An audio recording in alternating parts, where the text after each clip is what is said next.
I have opted for Bhoomi Uttarakhand University because they have in-house high-end infrastructure for bachelors in technology, and speaking of my branch, which is computer science and engineering, they have well-equipped labs with good quality computers and latest softwares installed in them, which help us learn and grow in our respective fields.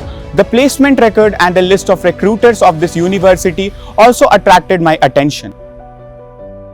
With 40 lakh plus being the highest package and 4 lakh plus being the average, it was quite astonishing for me. Speaking of the faculty members, most of them are either PhD holders or they have extensive industrial experience, and that's why I wanted them to mentor me. This university is affiliated with UGC and AICTE, which is an added advantage.